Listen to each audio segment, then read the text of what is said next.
नमस्कार, news 18 special में आप सभी का बहुत बहुत स्वागत है। मैं हूं आपके साथ सिरांधा शेखर। खबरों की शुरुआत करते हैं। सबसे पहले बात बड़ी खबर की। बड़ी खबर हाजीपुर से है, जहां सुल्तानपुर गांव में उस समय अफरा तफरी मच गई जब भीषण आग यहां पर लग गई। भीषण अग्निकांड में तकरीबन 1 दर्जन घर जलकर राख हो गए। घटना की सूचना मिलने पर दमकल की गाड़ी मौके पर पहुंची, लेकिन तब तक काफी देर हो चुकी थी। तस्वीरों में आप देख सकते हैं कि आग कितनी भयावह थी।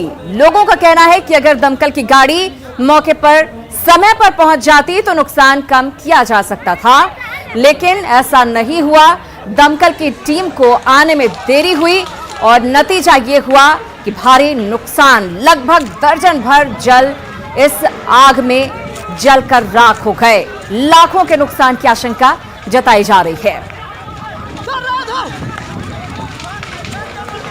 हाजीपुर की ये तस्वीरें, आप इस अग्निकांड की तस्वीरें आप देख सकते हैं। जैसे जैसे गर्मी बढ़ रही है, आग लगने की घटनाएं भी लगातार सामने आती जा रही हैं। हाजीपुर में दर्जन भर आशियाने इस आग में जलकर राख हो गए। और सबसे बड़ी बात यह कि दमकल की टीम को इत्तला की गई, लेकिन समय पर टीम नहीं पहुंची और नतीजा ये हुआ कि पूरी तरह से लगभग 12-13 घर जलकर राख हो गए। ग्रामीणों ने अपने स्तर से कोशिश जरूर की, लेकिन ये कोशिश नाकाफी साबित हुई। और हाजीपुर ही नहीं बल्कि रोहतास में भी आग ने कहर बरपाया है। बड़की कोढ़ी गांव में गेहूं के खेत में अचानक आग लग गई और देखते ही देखते लपटों ने कई बीघा में लगी फसल को अपनी चपेट में ले लिया। आग से लाखों की संपत्ति का यहां पर भी नुकसान हुआ है। आग लगने से लगभग 5 बीघे में लगी गेहूं की फसल पूरी तरह जलकर राख हो गई।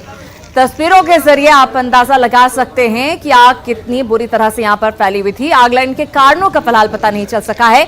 ग्रामीणों ने काफी मशक्कत के बाद आग को आगे बढ़ने से रोका, लेकिन आग ने किसानों को भारी नुकसान पहुंचाया है। हालांकि बाद में दमकल की गाड़ी भी मौके पर पहुंची और घंटों की मशक्कत के बाद आग पर काबू पाया जा सका।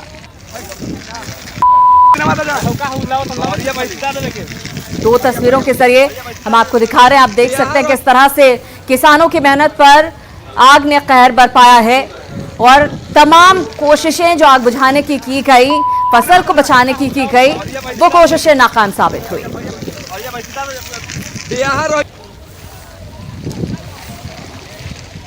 5 बीघे में यहां पर फसल लगी हुई थी और पूरी की पूरी फसल राख में तब्दील हो गई कुछ ही देर में। दमकल की टीम को यहां पर भी पहुंचने में देरी हुई, देखिए, लेकिन ग्रामीणों ने अपनी तरफ से पूरी कोशिश की थी कि जल्द से जल्द आग पर काबू पाया जा सके, बुझाया जा सके और फसल को बचाया जा सके, लेकिन ऐसा नहीं हो सका। और आग जो है 5 बीघे में जो फसल यहां पर लगी हुई थी पूरी तरह से राख बन गई।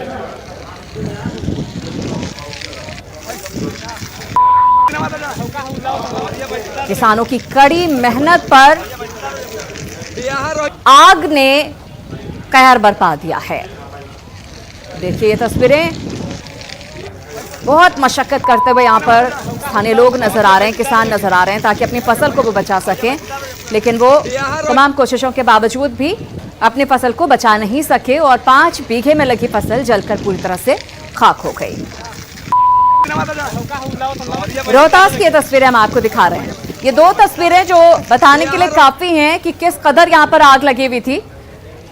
दमकल की टीम शायद वक्त पर यहां पर भी पहुंचती तो आग को काबू में किया जा सकता था। थोड़ी बहुत फसल जो जल गई है यहां पर, कुछ तो बचाया ही जा सकता था, लेकिन ऐसा नहीं हो सका और बड़ी मात्रा में फसल का नुकसान, किसानों का नुकसान। और जैसे जैसे गर्मी बढ़ रही है, अगलगी की घटनाएं बढ़ती जा रही हैं। बेहतर है थोड़ी सी सावधानी बरतकर हम अपनी फसल को आग से बचा सकते हैं, खुद को आग से बचा सकते हैं। जहां फसल लहलहा रही हो वहां पानी की मुकम्मल व्यवस्था रखें। तो हम आपको बता रहे हैं कि क्या कुछ आपको इंतजाम रखने हैं, क्या कुछ आपको एहतियात रखने हैं जिससे आप बचा सके अपनी फसल को। फसल लहला रही हो वहां पर पानी की व्यवस्था पहले से रखें ताकि आग लगे तो आप उसको बुझा सके। किसी तरह का ज्वलनशील पदार्थ खेतों में ना रखें। तैयार फसल को बिजली के तार के नजदीक ना रखें, क्योंकि शॉर्ट सर्किट से कई बार आग लग जाती है। खलिहान से कम 100 फुट की दूरी पर खाना पकाएं। आग की छोटी सी चिंगारी पूरे खेत में फैल सकती है। खेत में फूस उस समय जलाएं जब हवा ना चल रही हो। हवा की वजह से तेजी से आग फैलती है। फसल के ढेर को घर से 100 फुट की दूरी पर रखें ताकि आपका जो घर है वो आग की चपेट में ना आए। तो ये तमाम सावधानियां बरत कर आग से बचा जा सकता है, अपने फसल को बचाया जा सकता है और खुद को भी बचाया जा सकता है। तो आप ध्यान रखें और आग से अपना बचाव करें। बहरहाल खबरों में आगे बढ़ेंगे। धनबाद की खबर की बात करेंगे। धनबाद के झरिया इलाके के गडीबान बस्ती में भीषण आग लगी, जिससे इलाके में अफरा तफरी मच गई। बताया जा रहा है कि सिलेंडर फटने की वजह से घर में आग लगी। फिलहाल आग पर काबू पाने की कोशिशें जारी हैं। धनबाद की तस्वीरें आपको दिखा रहे हैं। आप देख सकते हैं सिलेंडर विस्फोट की वजह से घर में आग लगी और आग पर काबू पाने की कोशिशें जारी हैं। कोशिश की जा रही है। गडीबान बस्ती है यहाँ पर, वहीं पर स्थित है ये घर जहाँ पर सिलेंडर में विस्फोट होने की वजह से ये आग लग गई है। हालांकि आग बुझाने की कोशिश लगातार जारी, लेकिन अभी तक आग पर काबू पाया नहीं जा सका है।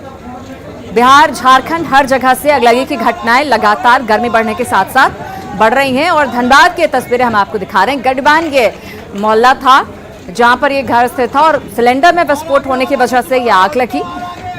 तत्काल आग बुझाने की कोशिशें जो हैं वो शुरू कर दी गई, लेकिन आग पर काबू अभी तक नहीं पाया जा सका। ये एक्सक्लूसिव तस्वीरें न्यूज़ 18 बिहार झारखंड पर हम आपको दिखा रहे हैं।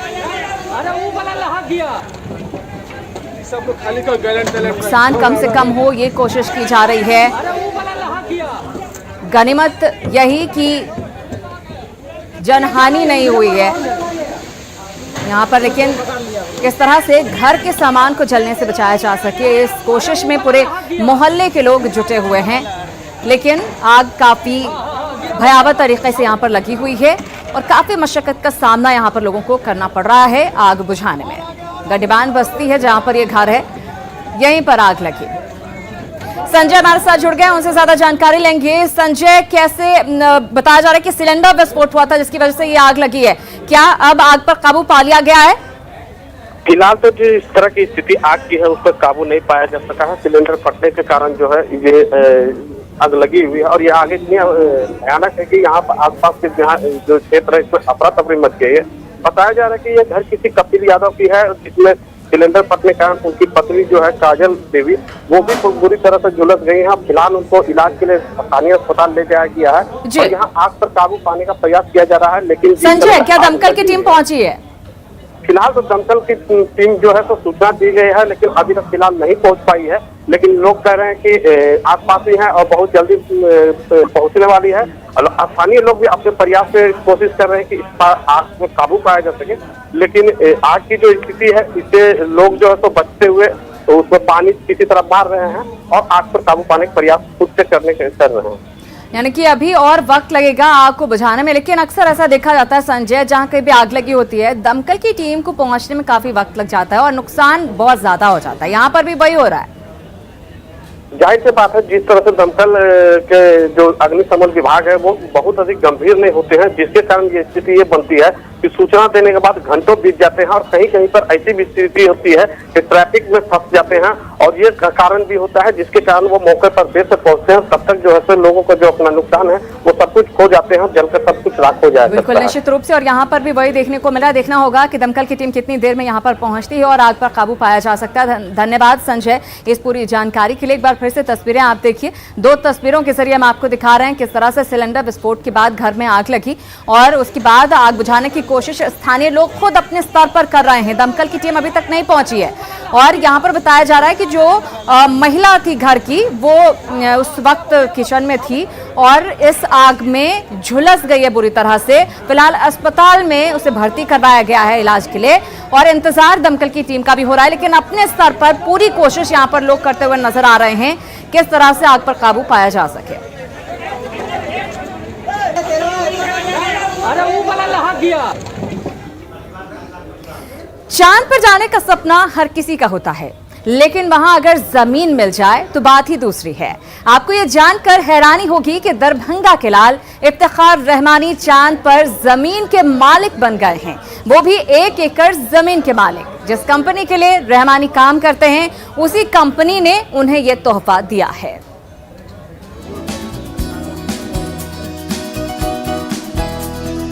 बहेड़ी गांव की गलियों में खेल कूद कर बड़े हुए होनहार सॉफ्टवेयर इंजीनियर इफ्तिखार रहमानी धरती से मीलों दूर चांद पर 1 एकड़ जमीन के मालिक बन गए हैं। जी हाँ, सही सुना आपने। चंदा मामा की जमीन का कारोबार करने का दावा करने वाली American company Luna society international ने उन्हें ये जमीन गिफ्ट में दी है। इसी कंपनी के लिए इफ्तिखार रहमानी के स्टार्टअप ने दमदार सॉफ्टवेयर डेवलप किया था। इससे खुश होकर चांद पर जमीन का खरीद बिक्री करने वाली उस कंपनी ने दरभंगा के लाल को चांद पर जमीन का तोहफा ही दे दिया। एकड़ में नाम से रजिस्टर कर दिया as a courtesy. I asked them why.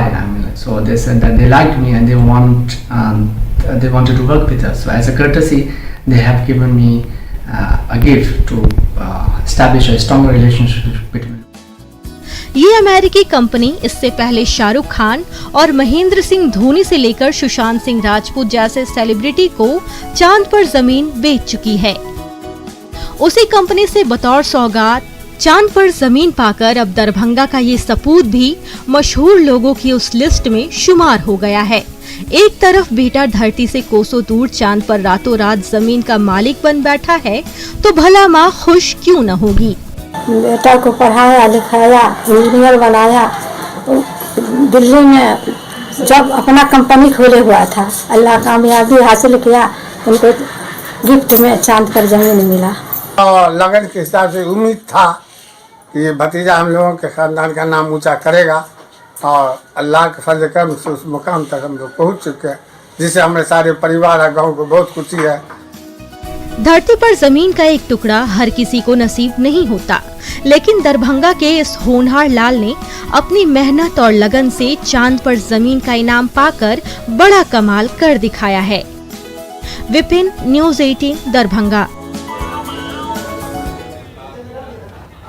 लापरवाही ले डूबेगी, ये हम क्यों कह रहे हैं? भारत में 6 महीने बाद कोरोना के रिकॉर्ड तोड़ केस सामने आए हैं। कोरोना की दूसरी लहर कहर बनकर टूट रही है। पिछले 24 घंटे में 450 से ज्यादा लोगों की मौत हो चुकी है। बिहार में भी कोरोना के मामले बढ़ रहे हैं। अगर अब भी नहीं संभले तो स्थिति पिछले साल से भी ज्यादा खतरनाक हो सकती है। देश में कोरोना की दूसरी लहर कहर बनकर टूट रही है। पिछले साल 1 अक्टूबर को 81,785 नए केस सामने आए थे। इस साल 1 अप्रैल को ही 81,466 नए केस सामने आ गए। कोरोना की दूसरी लहर कितनी तेजी से फैल रही है, इस बात का अंदाजा इसी से लगा सकते हैं कि 1 फरवरी 2021 को देश में सबसे कम 8,635 नए केस सामने आए थे, लेकिन 1 अप्रैल को नए केस की संख्या बढ़कर 81,466 हो गई। मतलब मात्र 2 महीने बाद ही कोरोना के नए मामले 9 गुना से ज्यादा बढ़ गए। दूसरी लहर इसलिए भी डरावनी है कि पिछले 24 घंटे में कोरोना से 469 मौतें हुई। यही स्थिति बिहार में भी है। बिहार में भी कोरोना का खतरा एक बार फिर बढ़ने लगा है। 1 मार्च को बिहार में 369 एक्टिव केस थे, जो 1 अप्रैल को बढ़कर 1907 हो गए। पिछले 5 दिन के नए मामलों पर अगर नजर डालें तो पता चलता है कि कोरोना के मामले बढ़ते ही जा रहे हैं। 28 मार्च को 381 नए मामले सामने आए थे, जो 1 मार्च को बढ़कर 488 हो गए। कुछ दिनों पहले तक बिहार के कई जिलों में कोरोना के एक भी मरीज नहीं थे, लेकिन आज सभी जिलों में कोरोना के एक्टिव मरीज हैं। सबसे ज्यादा मामले राजधानी पटना से सामने आ रहे हैं। गुरुवार यानी 31 मार्च को पटना में कोरोना के 174 नए मामले सामने आए। मतलब आंकड़े डराने वाले हैं, लेकिन लोग लापरवाही से बाज नहीं आ रहे। अगर अब भी लोग नहीं सुधरे, कोरोना को लेकर सरकार की गाइडलाइंस का पालन नहीं किया गया, तो हालात बहुत ज्यादा बिगड़ सकते हैं। न्यूज़ 18 के लिए पटना से शालिंद्र के साथ ब्यूरो रिपोर्ट। तो आंकड़े बताने के लिए काफी हैं कि हालात कितने गंभीर हैं। अब हमें और आपको संभलना है, तभी कंट्रोल किया जा सकता है कोरोना को। उधर देश के 8 राज्यों में कोरोना संकट गहराया है। वहीं दूसरे राज्यों में भी कोरोना वायरस के मामले तेजी से बढ़ रहे हैं। पिछले 24 घंटे में देश भर में कोरोना वायरस के 81,000 से ज्यादा नए मामले सामने आए, जिसके बाद केंद्र सरकार ने सप्ताह के 7 दिन कोरोना टीकाकरण के निर्देश दिए हैं।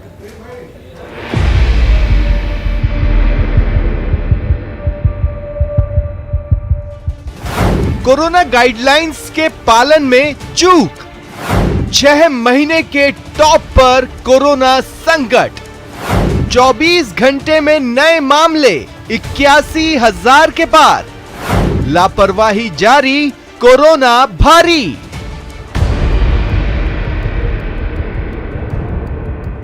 देश भर में कोरोना संकट अब विकराल होता जा रहा है। कोरोना गाइडलाइंस की अनदेखी, मास्क पहनने में लापरवाही और सामाजिक दूरी में बेपरवाही का नतीजा है कि कोरोना वायरस के नए मामले पिछले 6 महीने के रिकॉर्ड में टॉप पर पहुंच गए हैं। पिछले 24 घंटे में कोरोना वायरस के देश भर में 81,466 नए मामले सामने आए। इस दौरान 50,356 लोग स्वस्थ हुए, 469 लोगों की मौत हो गई, 6.14 लाख से ज्यादा लोगों का इलाज चल रहा है। पिछले साल 1 अक्टूबर को 81,785 केस सामने आए थे। देश भर में कोरोना टीकाकरण अभियान का अभी तीसरा चरण चल रहा है। इसमें 45 साल से ऊपर के सभी लोगों को टीका दिया जाना है।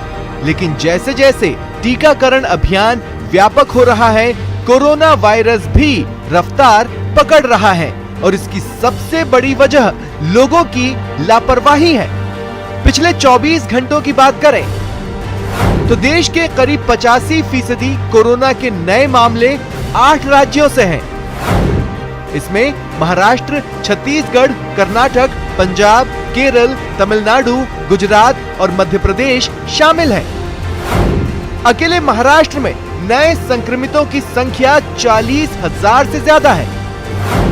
पंजाब में 6 दिन बाद फिर से 3,000 से ज्यादा नए संक्रमित मिले। दिल्ली में भी नए संक्रमितों की संख्या 3,000 के आसपास है। मध्य प्रदेश और गुजरात में भी करीब 2,500 नए संक्रमित मिले। देश भर में कोरोना वायरस के कुल मामलों की संख्या 1,23,00,000 को पार कर गई है। इस महामारी में अब तक 1,63,000 लोगों की जान जा चुकी है, जबकि 1,15,00,000 लोग कोरोना को मात देकर स्वस्थ हुए हैं। कोरोना के नए और सक्रिय मामलों की संख्या में लगातार इजाफा हो रहा है, जो केंद्र और राज्य सरकारों की बड़ी चिंता बन गया है। केंद्र सरकार ने अब कोरोना टीकाकरण में तेजी लाने के लिए सप्ताह के 7 दिन टीकाकरण के निर्देश दिए हैं। Bureau report, news 18 network. News 18 special में एक बार फिर से आप सभी का बहुत बहुत स्वागत है। खबरों के सिलसिले को आगे बढ़ाते हैं। बात बेगूसराय की खबर की। बेगूसराय की कांवर झील के नाम एक और उपलब्धि जुड़ गई। रामसर जैसी अंतर्राष्ट्रीय वेबसाइट में इस झील का नाम दर्ज किया गया है। इससे इलाके में पर्यटन के नए द्वार खुलने की उम्मीद जग गई है। में 2700 हेक्टेयर में फैला कांवर झील एशिया में मीठे पानी का सबसे बड़ा स्रोत माना जाता है। इसके पानी में असंख्य जलीय जीवों का बसेरा तो है ही, ठंड के मौसम में साइबेरियन पक्षी भी इसकी खूबसूरती में 4 चांद लगा देते हैं, जिसे देखने के लिए दुनिया भर से पर्यावरण और पक्षी प्रेमियों का तांता लगा रहता है। उसी कांवर झील का जिक्र रामसर जैसी झीलों की अंतर्राष्ट्रीय वेबसाइट में दर्ज होने से इसकी दुनिया भर में प्रसिद्ध बढ़ने की उम्मीद तो है ही। साथ ही इस उपलब्धि से पर्यटन के नए द्वार खुलने के आसार भी बढ़ गए हैं। प्रोत्साहन देना चाहिए। रामसर साइट पे इसको डाला गया है, तो इससे कितना लाभ मिलेगा? मुझे लगता है कुछ तो लाभ मिलेगा, बट और भी गवर्नमेंट को इसके बारे में कुछ करना चाहिए ताकि और ज्यादा लोगों को पता चले, विज्ञापन के माध्यम से या किसी तरह से पोस्टर वगैरह कुछ भी। मालूम चला रामसर साइट का नाम की एक जगह, ये साइट है जहाँ पे आपको इंटरनेशनल वेटलैंड्स के बारे में लिस्टेड होता है, उसमें ये लिस्टेड है। और ये लिस्टेड होने से बहुत सी चीज़ें जो इस क्षेत्र के विकास के लिए फायदेमंद होगी। यहाँ के लोगों का रोजगार बढ़ेगा। जो भी इस तरह की लेक्स होती हैं, चाहे सलाइन हो, फ्रेश वाटर लेक्स हो, अब गवर्नमेंट चूंकि यह लिस्टेड है, वहाँ पर गवर्नमेंट का ध्यान ऑफ कोर्स वहाँ पर जाएगा। गवर्नमेंट कुछ ना कुछ तो करेगी, एंड गवर्नमेंट अगर करती है टूरिज्म को बढ़ावा मिलेगा। कांवर झील कुदरत की वो अनमोल सौगात है जो बेगूसराय के बाशिंदों की झोली में हरियाली और खुशहाली भर देता है। इसके पानी से हजारों हेक्टेयर खेत हर साल सोना उगलते हैं, तो मछली पालन के जरिए मछुआरों की रोजी रोटी बड़ी आसानी से चलती है। नाव पर पर्यटकों को बैठाकर कांवर झील की सैर करा रहे नाविक भी खुशहाल जिंदगी जीते हैं। धीरे धीरे कांवर झील की खूबसूरत वादियों इको पर्यटन की नई संभावनाएं पैदा कर रही है।